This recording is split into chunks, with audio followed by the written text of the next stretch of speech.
खमांगड़ी को भाषण तो मेरे को देना आता नहीं है। मैं कुछ विचार लेके आया हूं जो 1 मई से लेकर 5 मई में हमने सोचा।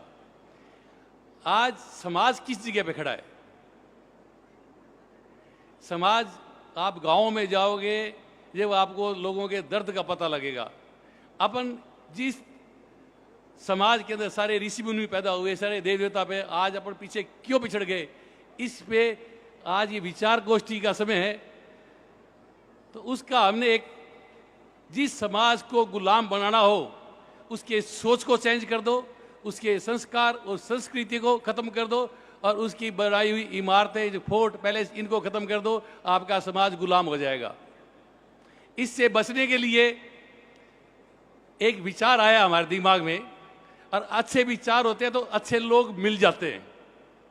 1 मई को एक लड़का आया, अशोक सिंह, जिसके पैरों के नाखून खत्म हो चुके थे, मजदूरी करता था, 230 किलोमीटर वो 24 घंटे में दौड़ चुका था, पर उसके पास में पैसा नहीं था, टिकट के पैसे नहीं थे।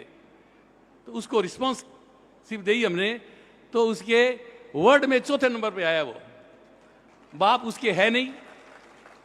इसी प्रकार विकास राणा जो खिलाड़ी है, उसको हमने जर्मनी भेजा, वो गोल्ड मेडल लेके आई वहां से।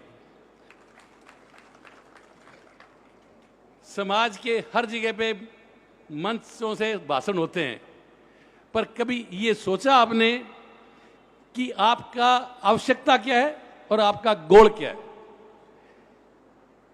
आवश्यकता ही आविष्कार की जर्नी होती है। मैंने भी एक बच्चे से, मेरे बच्चे से सीखा। इजराइल का नाम सब जानते हैं। पहले उनको यहूदियों ने मारा, फिर उनको नाजियों ने मारा, फिर वो एक 50 किलोमीटर बाई 350 किलोमीटर जमीन के टुकड़े पे जाके बसे इजराइल, जिसका नाम है। उन्होंने विचार गोष्ठी की कि अब होगा क्या, अपन क्या किया जाए। तो समाज के प्रमुख लोगों ने एक मंच में विचार विमर्श किए, तो उन्होंने बोला कि सबसे पहले रोटी की आवश्यकता है। तो रोटी की आवश्यकता, आज वो एग्रीकल्चर के अंदर नंबर 1 है वर्ल्ड के अंदर। फिर उन्होंने बताया कि अपने चारों तरफ मुसलमानों से घिरे हुए हैं, ये दुश्मन देश हैं, अब ये मारेंगे। उसके लिए क्या चाहिए? हथियार। हथियार के लिए चाहिए पैसा। तो उन्होंने एक दूसरे का सहयोग किया, और आज अमेरिका की पूरी इकोनॉमिक उनके हाथ में है। हथियार उन्होंने इतने पैदा कर लिए, अकेला 7-7 देशों से लड़ रहा है। तो ये विचार बहुत दिमाग से चल रहा था कई सालों से। अशोक सिंह से मैंने प्रेरणा ली, तो उसको मैंने डिसाइड किया, आज के बाद में मुझे मेरे बच्चों के लिए, बीबी के लिए और परिवार खानदान के लिए कोई बिजनेस नहीं करना। अब बिजनेस करूंगा पर कम्युनिटी के लिए करूंगा। आज यहां पे इस मंडाल बैठे हैं, वो राजस्थान से लोग आए हुए हैं, सब खाते पीते घर के हैं। आप आवश्यकता समझो, समाज को किस प्रकार आगे ले जा सकते हैं। और अपने समाज के साथ में अपने को 5 जातियां तो कम से कम जोड़ो ही।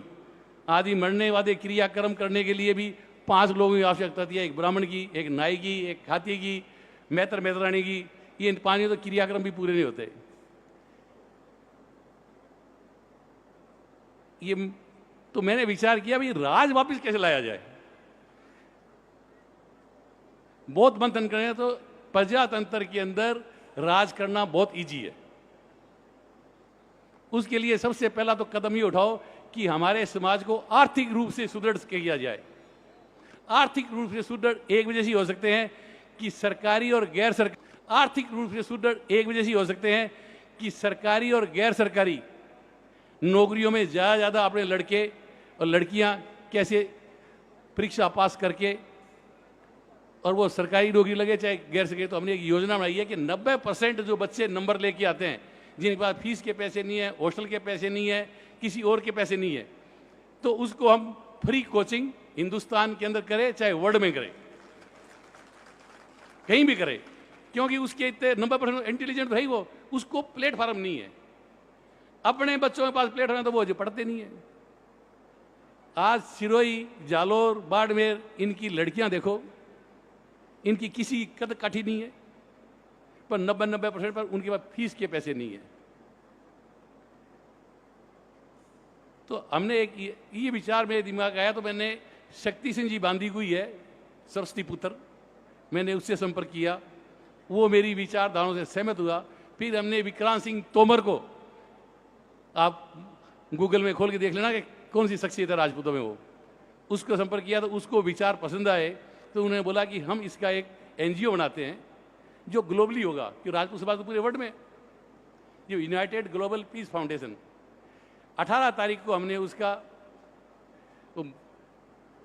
लॉन्च कर दिया उसको, और लॉन्च के अंदर अब आपको क्या बताऊं, आप अचंभा करोगे, हिंदुस्तान के नहीं, हिंदुस्तान के जितने CSR हेड है टॉप, टाटा, बिरला, ये लोग आए, और नविदा जैसी जिनको राष्ट्रीय पुरस्कार मिले हुए हैं, इंडोनेशिया से आए, नीदरलैंड से आए। तो हमारा कल इसका संपन्न हो गया, आज मैं इनको रवाना करके यहाँ पे आया हूँ। अब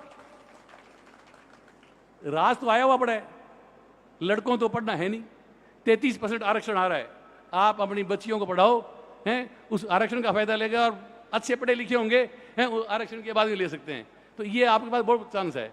EWS के अंदर तो क्या है, 100 आदमी भर्ती हो तो उसे क्या होने वाला है, लक्ष्य लेके चलो कि 25% समाज के लोग सरकारी और गैर सरकारी नौकरियों के अंदर भर्ती हो जाए, ताकि वो आर्थिक रूप से सुदृढ़ हो जाए। अब आई राज की बात, तो हमारे सारे साथी राज करने वाले हैं। राज बहुत इजी है,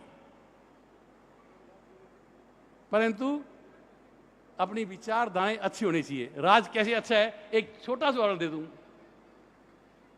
70 लाख राजपूत है राजस्थान के अंदर, ये तो सबको पता है। अगर 10% आ जाएं हमारी विचारधाराओं से सहमत, तो राजस्थान में राज तुम्हारा होगा। पर 5 को, क्योंकि हर बार सरकार जो बनती है 2.5, 3, 4, 5 लाख वोटों तक, इतने में सरकार बनती है, तो आप उस उद्देश्य को लेके चलो। परंतु जो ही चुनाव आते हैं, साहब मैं तो इस पार्टी से बंदा हूं, मैं इस पार्टी से बंदा हूं, अपने सिद्धांत हैं, अपनी वो महत्वाकांक्षी दिखाते हैं, और जीरो खुद हो जाते हैं, और सामने वाले राजनीति करने वाले हो तो वो भी जीरो कर देते हैं। तो पहला काम अपने आर्थिक दृष्टि से सुदृढ़ होना है, उसका मात्र एक शिक्षा है। शिक्षा 90% लड़के लड़कियां बहुत मिलेंगी आपको, उनको बढ़िया शिक्षा दो, हमारा फाउंडेशन यही काम करेगा, तो वो ऑटोमेटिक राज में उसकी भागीदारी हो जाएगी। जो लोग राजनीति कर रहे हैं अपने समाज के, उनको राजनीति करने दो। दूसरा और समझने कि अगर किसी ऐसा प्रतिभावान लड़का या आदमी जो भी हो, XYZ बिजनेसमैन, अगर उसके पास फंडिंग की कमी है, करोड़, 2 करोड़, 5 करोड़ में ले सकता है, वो गारंटी दे कि मैं पैसा रिफंड कर दूंगा, जितना पैसा चाहिए हमारा फाउंडेशन देगा। तो बिजनेस के तौर पे सुदृढ़ होना है। अदरवाइज अपने हाल तो देख लिए, पहले रहते यूं तो तब ले जाते क्यों। अब दूसरा, एक किसी ने बोला था, वक्त बर्बाद करने वाले को वक्त बर्बाद करके छोड़ेगा, हालात ही उनको नहीं छोड़ेंगे जो अपने आप हालात पे छोड़ेगा। तो हमने जो फाउंडेशन बनाया उसके अंदर हमें धन की आवश्यकता नहीं है, धन तो हम कमा लेंगे और कमा भी रहे हैं। 1 रुपया 1 दिन का जो आदमी हमारे विचारों से सहमत है, 1 दिन का 1 रुपया दो, हम 5 साल के अंदर हिंदुस्तान की तस्वीर ही चेंज कर देंगे। सिर्फ 1 रुपया। वो आपको वो धर्म निभाना है कि मैं समाज हित में, इसका जो एक चिड़ी पानी डाल रही थी, क्या इससे क्या होगा, क्या मैं मेरा धर्म निभा रही हूं। सिर्फ 1 रुपया 1 दिन का, 365 रुपया आप भिखारी को दे देते हो। परंतु हमारे लिए फाउंडेशन की रोटी भी बेकार है, हम रोटी भी नहीं खाएंगे उसकी। तो मैंने बिजनेस छोड़ा, 11 करोड़ रुपये मैंने मेरे दोनों बच्चों से लिए, फाउंडेशन डाल दिए। 1 करोड़ रुपया आज तक हिंदुस्तान में ऐसा नहीं हुआ, राजस्थान कर्मचारी संघ के लोगों ने 1 करोड़ रुपये का चंदा दिया है। अब ये 12 करोड़ रुपये से हमने कमाई चालू कर दी और आगे बढ़ रहे हैं। अब 70 लाख राजपूत, 10 लाख आ जाते हैं, और 1 रुपये के हिसाब से कितने हुए, 35 करोड़ हो जाते हैं।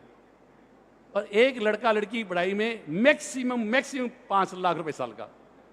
और ऐसे सर्किल पे सर्किल बनाते जाओ, ठीक है। और फिर राज आ जाए। राज प्रजातंत्र में राज करना बहुत इजी है, परंतु बगैर एकता के हो नहीं सकते। अपने विचार ही सहमत नहीं है, तो विचारों के लिए हम उनको ही मेंबर बनाएंगे जो हमारी विचारधाराओं से सहमत है। हमें राजनीति नहीं करनी, पर राजनीति करने वाले हैं समाज के अच्छे लोग, भाटी साहब है, इनको उठाओ। और बाकी आपको पतन करवाना है, अगर समाज का और पतन करवाना है तो राठौड़ साहब के बारे में बता ही दिया। बाकी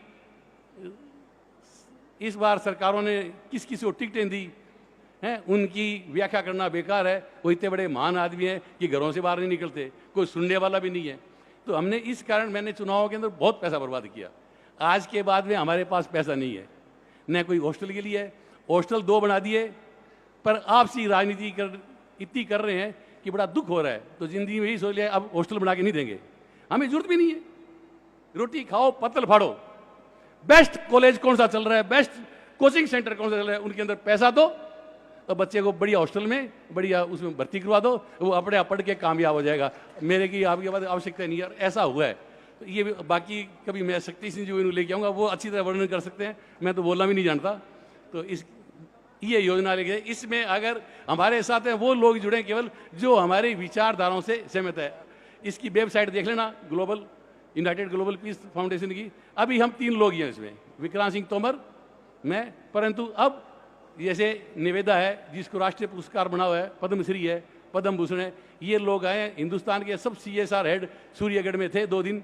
हमने विचार मंथन किया और एक दूसरे का सहयोग करने की प्रोमिस किया उनको, और सब करके हम उस शिक्षा पे चल रहे हैं। ये जितनी भी है मंच बनाओ, आप यहाँ बनाओ, अच्छे जितने भी थिंक टैंक है उनको लाके कि समाज का उत्थान कैसे हो सकता है। एक आर्थिक, एक राजनीतिक, राजनीतिक करें और राजनीति का सहयोग करो, क्या दिक्कत है। पर वहाँ गीत गाने की जरूरत नहीं है किसी के, खुद की ताकत खुद बनो जब तो बन जाओ। और ये बहुत आसानी है। ये जो प्रजातंत्र क्या चीज है देखा, सबसे भ्रष्ट अगर दुनिया में कोई चीज है वो है प्रजातंत्र। यहाँ टूटी सड़कें, गंदी नालियां, तेरी मेरी सब बातें होती है, ये सबसे गंदा काम है। इसमें राज करना बहुत इजी है। महान सिकंदर ने राज कैसे किया पता है आपको? मेसोपोटामिया का एक छोटा सा राजा था, उसके सिकंदर पैदा हुआ। अरस्तु, सुकरात, प्लेटो अरस्तु, वो गए भाई महाराज आपके हुआ लड़का, ये विश्व विजेता बनाऊंगा इसको। क्या वो कैसे बनाएगा? क्या जब ये 2.5-3 साल का हो जाए आश्रम भेज देना।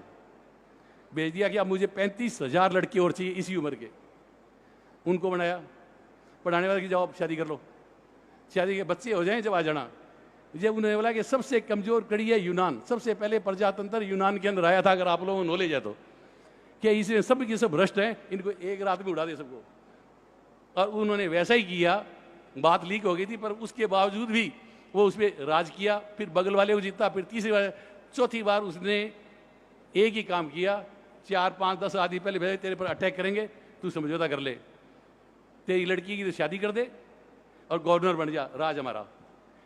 वो तो लड़ा है तो सिर्फ यहीं पोरस से लड़ा है, बाकी सिकंदर ने बहुत बड़ी लड़ाइयाँ नहीं लड़ी थी, पर उसके डर से वो राज लेता है। तो आप एकता करोगे, विचार अच्छे होने चाहिए, इंटेंशन अगर बैड है उसका फिर कोई इलाज नहीं है।